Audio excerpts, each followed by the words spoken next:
What's up, Megamaniacs? This is Mr. MegaManFan, and this is my first ever episode of Genesis Does, which you may guess refers to their famous commercial from the 1990s where they took pot shots at Nintendo. Now, personally, I like both systems. I've got them both hooked up to this TV, but today I'm going to show you something that Genesis does that Nintendo don't. Virtua Racing. This game is exclusive to Sega Genesis, and like so many of the famous Super Nintendo titles, this is a chip-enhanced game. It has the Sega SVP microchip, which creates spectacular 3D polygon graphics and incredible speed. It's also 4-player, it's 3 exciting courses, 2-player split screen, and it is in this lovely box that I picked up from Pop Culture. Let's pop it open and you can see this cartridge is massive. It is way bigger than a normal Sega Genesis cartridge. And I will give Super Nintendo credit for this. When they put the Super FX chip in things like Star Fox, the cartridge wasn't way bigger than a normal Super Nintendo cartridge. This one was a little dirty and it didn't work on the first try, so Q-tips and rubbing alcohol were required. And that's how you do it. You just rub the wet side gently along the contacts and dry with the other side, and then it looks like that if your cart's full of gunk. But once you're done, the game will work beautifully. Now, these graphics may not seem too mind-blowing to you, the viewer, in 2019, but trust me, in the 1990s, in the pre-PlayStation era, 3D polygonal graphics like this were truly something spectacular. This was not the norm for video games on consoles at the time, and even PC gaming, it wasn't exactly standard. You had some 3D games that were simulated 3D, like Doom and Wolfenstein 3D, but true 3D rendering was still only just starting to become an emergent technology. It wasn't fully developed and fleshed out to the degree that it is now in the present day. I like the irony of the VR flashing over and over again as though it's virtual reality Virtua Racing, although this certainly wouldn't look all that hot if it was on a PSVR helmet, but it looks pretty good on a cathode ray tube television. And since I'm playing this for the very first time here on the channel, I'll go with the beginner course. Now it gives you a pit start where your crew gets the tires ready and then you're off to the races. Or not, since I didn't know I needed to use the B button, but once I figured that out, it was semi-smooth sailing. This is a timed track where you get time extensions if you clear certain goalposts, like the one that I'm about to cross, CP for checkpoint. And there's a nice bridge here. There are other cars on the track, and in the upper left-hand corner, it tells you your position among the field. And since I don't know how to drive this course well yet, I'm not very high up in the field. I'm running 13th right now, and I keep going into the grass or into the shoulder, so I'm not able to gain any position. And then when I was about to, I spun out completely, so not a fabulous performance by me there, but I did get the extended time, so I can give it a better try on my next roll around this circuit. I like that little leaf effect that it's blowing in and letting you know where you are on the course. I'm not doing too hot. I am using a very nice quality 6-button controller that doesn't have much wear and tear, but I obviously need to get the hang of like braking and drifting around corners and just generally being able to maximize the amount of time it takes me and get the lowest amount possible. Maximize sounds like more, but in this case, maximize would be less. I need to complete these laps faster and faster to gain time on my opponents, but since I can't this try, I'll end here. I'm Mr. MegaManFan, and this is the return of Genesis Does. This time we're featuring Tanglewood. This is a homebrew game from the Big Evil Corporation. I'm not kidding, that's actually the name of the developer. For a while, I started to wonder if it was true because getting this game took an extraordinarily long time. I guess there were some delays in manufacturing and it had to be shipped in from Europe and this, that, and the other. But I have it, and I have to say, I'm not disappointed. Not even just looking at the packaging, because it looks like a vintage 1990s Genesis game, and it's got a very beautiful label on the cartridge itself, registered trademark Tanglewood. Everything other than the Sega logos is just as you would expect it to be for a vintage Sega Genesis game. I got this in late 2018, just around Christmas time, but didn't have time to really get into it and play it until just now. Pardon my head being in the way as I turn on the Sega Genesis. There's the big Evil Corp logo, and then we will get the opening screen of Tanglewood. This is a charming game, and I mean that in the most positive way I could possibly mean it, because it's just atmospheric, adorable, cute. It's a game that has a movement and a fluidity that reminds me of Sonic the Hedgehog, but a completely original art style unlike Sonic. You've got this adorable fox that you've got to help because there's an evil presence in his forest that has come to change the world as he knows it. It causes a disturbance, and the fox briefly wakes up. When it does, boy, that's ominous looking. Ugh, I wouldn't want that in my forest. So the fox will wake up here and he'll be like, "Huh? What happened?" in the words of Matt McMuscles. But he can't see anything wrong, so he goes back to sleep. And then we get into the actual gameplay, where you have to run this little fox around, jumping from place to place, tree branch to tree branch, and there are these little floating objects, kind of like a cross between gems and feathers. They're just hanging in the air, and it's your mission to go around collecting all of them. And I believe there are 8 in this opening level, but I was not able to find all 8 in my initial gameplay. Probably because I didn't read the instructions before I started. I just wanted to dive into this game so badly because, as the intro alludes to, this is Genesis does what Nintendo don't. Not that it's a knock on Nintendo in any way, but this is a homebrew just for Sega Genesis, so you literally can't play this on Nintendo. Now, I'm just kind of guessing my way through the mechanics here, but I figured out that jumping while I was standing above that hole was like using a barrel blaster in Donkey Kong Country. It shot me up to a higher area. But there are other things that are more obtuse to me that I just can't figure out yet. It took me a little while to figure out what to do with this sun lamp that you're about to see. At first I thought it was for the fox himself, but later I ran forward and found that there was this crystalline looking structure here, and then I realized with one of the controller buttons on my 6-button Genesis pad I could actually push the ball. So I started rolling it, thinking, okay, I'll roll this over to the lamp, maybe that'll do something.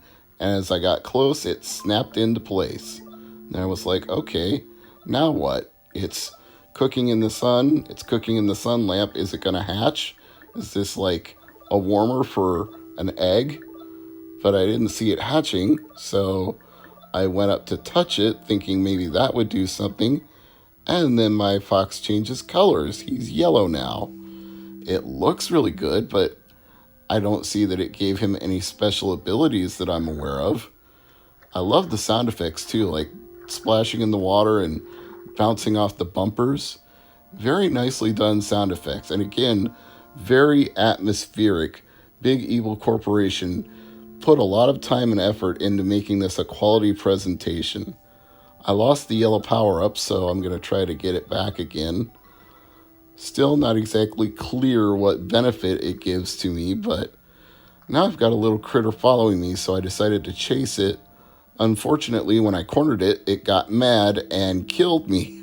So that was a mistake. I don't know if that is actually supposed to be helpful to me in the game in any way, but it was not in this case. So now I'm back on the tree again, and I've got to still collect all these gems, pause to see how many I need. Nice that the pause menu does that. And I'm splashing in the water again as I look around for all these gems. It's one of these games where you can pick it up and start playing it right away, and you sort of figure out the controls and how to use the different objects in the environment just instinctively. It's like Super Mario World in that respect, where you don't really have to have it explained to you. You just pick up the controller and push buttons, and it starts to feel right. My downfall is that I simply don't know where to find everything that I'm looking for, and that I don't understand what the power-up does yet. So I should probably review that instruction manual, huh? They were nice enough to actually print one and put it inside of the box. So I'd better review it and figure out what I don't know about collecting all of these gems. Maybe that power-up makes me invincible to the thing I was chasing. Maybe that power-up lets me glide or fly to a certain area that I need to reach to get all the gems in this level. I don't know yet, but this game is so enveloping, is a good word for it. It just draws you in and surrounds you that it makes me want to play more, even though I don't have a clue how to play to win. It just makes me want to play more. And you'll notice the comparison to Sonic is not entirely unwarranted, because the animation when he's spinning, it's like he's curled up into a ball. So it kind of reminds you of Sonic when he's going at Sonic speed. And this game can move pretty fast at times when you're running from one area to the next. It gives you a little bit of that old blast processing hype. It makes you feel it as you're running from one area to the next and the screen starts scrolling really fast. So it shows off what a 16-bit Sega Genesis / Mega Drive can do very well. Even though blast processing is really a marketing gimmick and not an actual thing, it just feels real when you're moving this fast across a beautiful landscape. And look at the parallax scrolling too. You've got trees in the background, trees in the foreground, a fox running across the trees in the foreground, the beautiful details, the grass on the ground, the vines and the moss hanging from the trees. This is really a case of Genesis does. I'm Mr. MegaManFan, and this is Tanglewood. I'll see you next time. I'm Mr. MegaManFan, and this is Chacon the Forever Man, today on Genesis Does. This was only ever released on Genesis / Mega Drive. Darkness falls upon the land as I await the return of the visions that have haunted my nights. Many years have passed since my arrogance doomed me to this life I now live. Yes, he is condemned to eternal life. Float under a fiend-filled sea. Dive through punishing mazes battling fire-breathing zombies. It's only available in North and South America according to the box. Made in Japan. Here's a look at the cartridge. Sadly, there were no instructions inside of it, but it is still a hard to find game, so I was happy to pick it up. First try, and it's a no-go. We get the Sega logo and then nothing. So some cleaning of the contacts is going to be required. The old handy rubbing alcohol and Q-tip method. You scrub vigorously along the contacts with the wet side, clean with the dry side, and then it should look something like this. Yeah, see all that gunk? Now this cartridge is going to work just fine. There's our Sega. There's our Genesis game. There's Chacon the Forever Man. This was a comic that was created by Robert A. Krause, and this game was produced by Ed Annunziata. I once knew a woman named Janice Annunziata. I wonder if they're related. Probably not. I'm sure it's a common Italian name. Anyway, Chacon is the opening narrator of this story, not vocally, but with this dialogue. He says, "I remember well how this pain started, as though it were yesterday. When my blood was warm, I was a great warrior. Neither man nor beast could best me in mortal combat. Then in my arrogance, I said, even death himself will bow before my swords. Oh, will he now? Will he really? Let's just find out about that. Go forth, Chacon, try to best death. A man, a wager, eternal life. Your soul is mine to do with as I please if you lose. So, he accepts the wager. With sword and spell, we clashed toe-to-toe. The world trembled at our unleashed powers. I attacked with such fury and might that even death himself was taken aback, and then, incredibly, felled. Yes, like sands through the hourglass, so are the days of Chacon. I toppled the master, and he granted my reward. I am cursed to live until all supernatural evil is destroyed. I hunt and fight and kill. Yeah, until the end of my curse. Only then will I be able to seek solitude and forever rest. That's why he's Chacon the Forever Man. This was a famous game for Genesis back in the day because, as the wiki authors themselves note, it had unusually dark themes for a home console game of the time. And you certainly would think so just looking at that title screen, would you not? Yeah, again, this is Genesis Does. Nintendo don't do this. This game never came out on Super Nintendo or any Nintendo platform. I'm not even sure it was released as a virtual console title. Maybe it was, but I don't think so. I think this has remained forever a Sega Genesis exclusive. So we teleport through the gate, and the sands of the hourglass greet us again with this message. From the blackness of the deepest ocean it came. The one called Mantis created an evil army and built a fortress to protect itself from me. Was it Dr. Mantis? It was a waste of its time. My swords will taste your evil blood. The evil blood of It's Always Sunny in Philadelphia. Dr. Mantis is going down. Let's get this party started. Here's our protagonist, Chacon, and there's all these evil little things leaping around in the water, trying to cause harm to our protagonist, but he can slash away at them with his swords. It's kind of a slow slog here going through this ocean. You can only move quickly when you're not in the raging current. So I'm having a little bit of a tough time here. Eventually, though, I picked up on the fact that you can periodically get out of the water by jumping on top of these broken pillars, and then you can do a double jump in the air. And I want to do a double jump right here because there's a potion that is obviously going to be of some use to me, so I picked that up. Then I fell right back into the water again, but such is life. I do like the style and the sound of this game. Very early 1990s, very, how shall I put it? Gothic 16-bit style.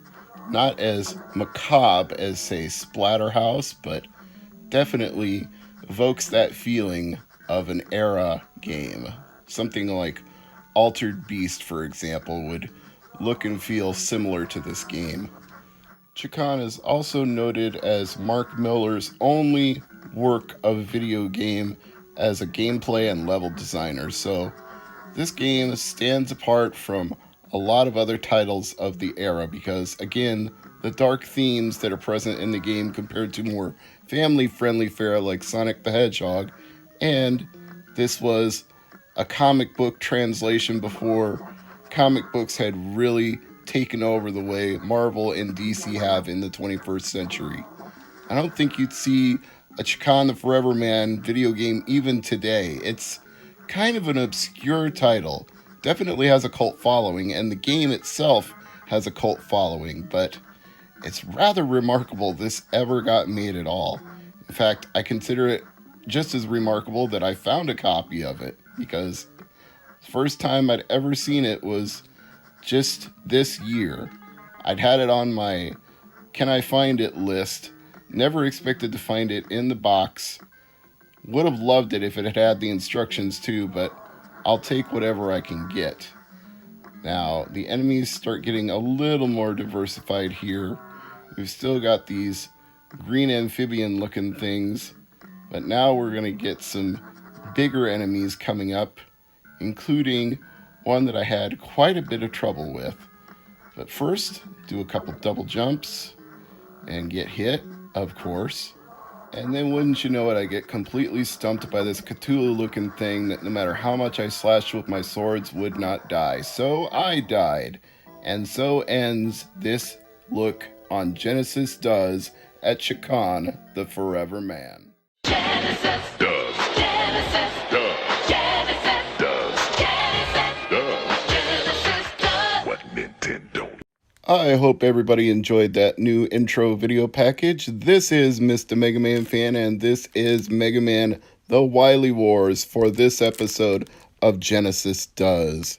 I could think of nothing more appropriate for Mega May than to show you this game on the first Thursday of the month. And this shouldn't even exist. This is a NTSC version of a game that only came out in PAL region, unless, of course, you had the Sega channel, in which case you could, for a limited amount of time, download it via a cable adapter hooked into your Sega Genesis and play this game. But otherwise, this doesn't exist.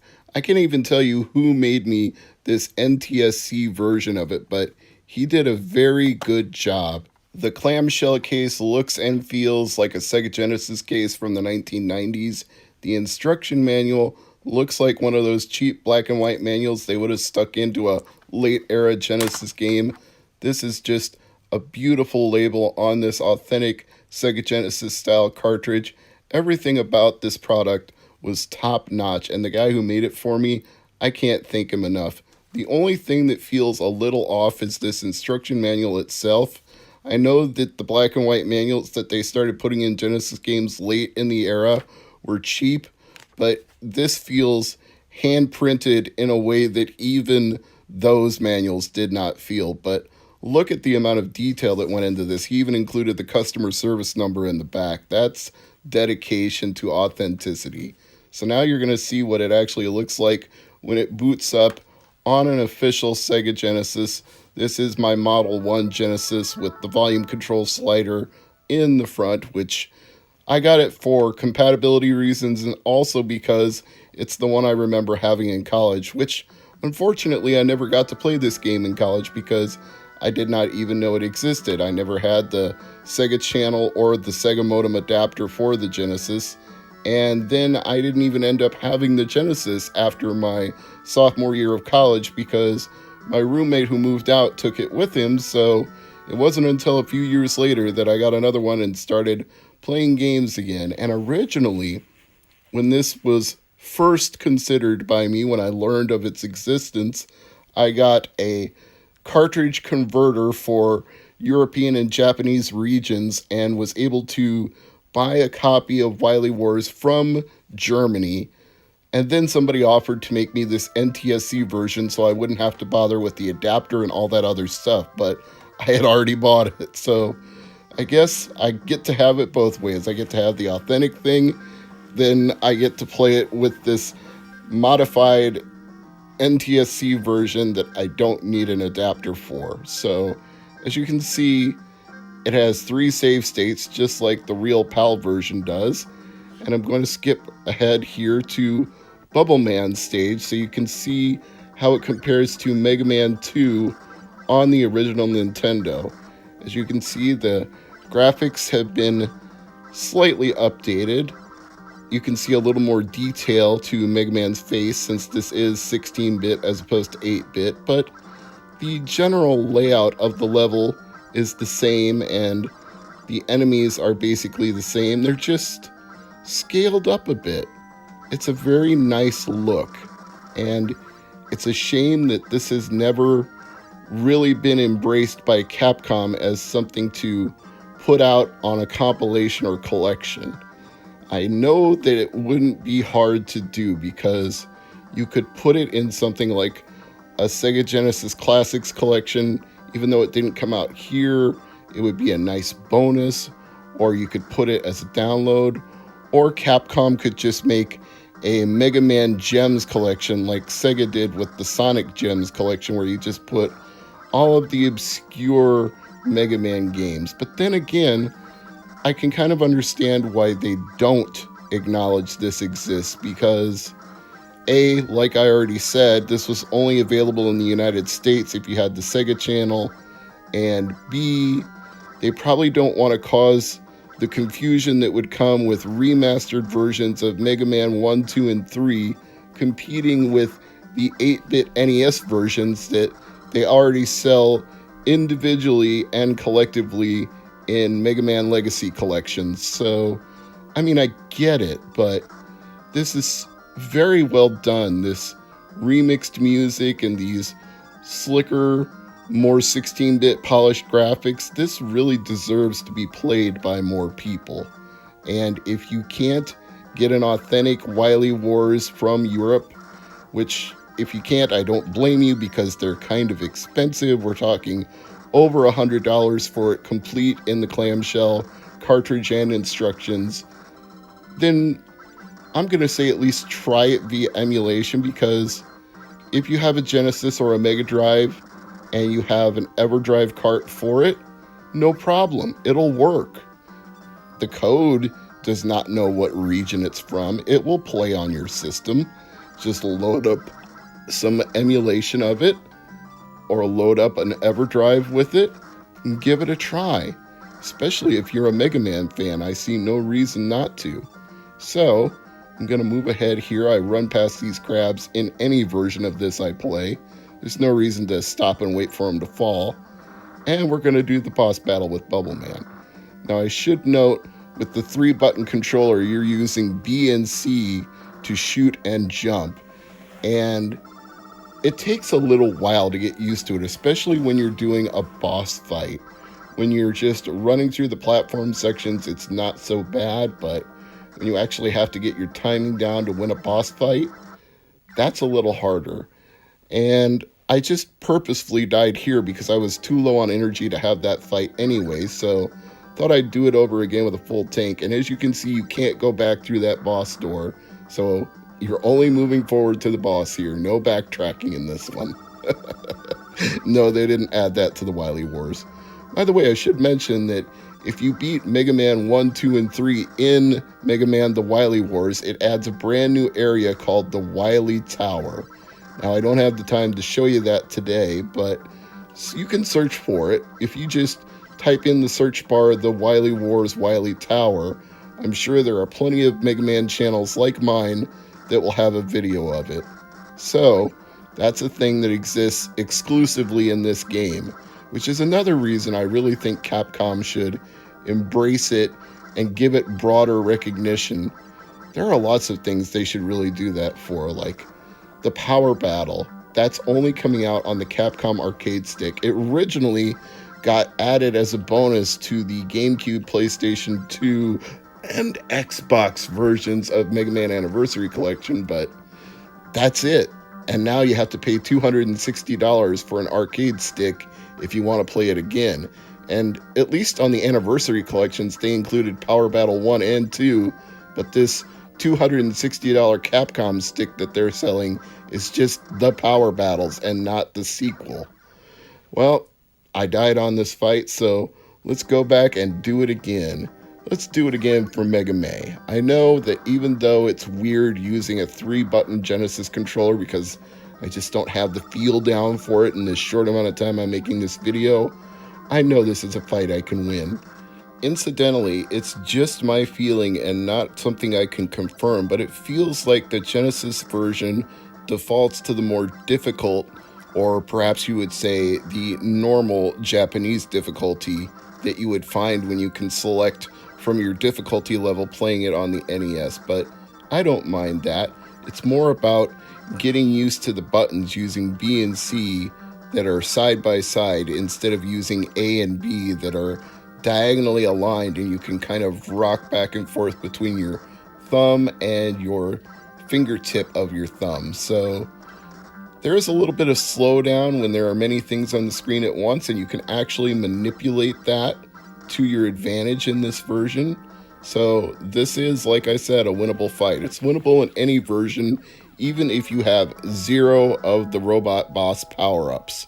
That's why Bubble Man is, for me, the best way to start Mega Man 2, but everybody has their own way of doing it and the one they prefer to start with. But for me, when I play Mega Man 2, I always start with Bubble Man.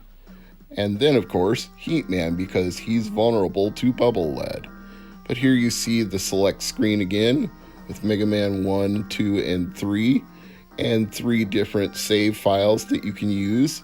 And when you have beaten all 3 Mega Man games on any of your save files, then the Wily Tower comes up as an option on this menu page. But as of now, it is inaccessible because I am just playing this to show you that it works and it exists and it is a thing for the month of May, Mega May 2019. And I hope you've enjoyed this look at a rather obscure Mega Man compilation that came out in the 1990s exclusively in the PAL territories in Europe. And if you had the Sega channel and the Sega cable modem adapter for your Genesis, you could download it and play it. But of course, you couldn't keep it that way. You would have to eventually lose the data if you wanted to play another game, because I don't think that cartridge could hold more than 1 game at a time. I could be wrong about that. Maybe I am, but it's my memory of it that that's the way it is. I'm Mr. MegaManFan, and as always, thank you for watching.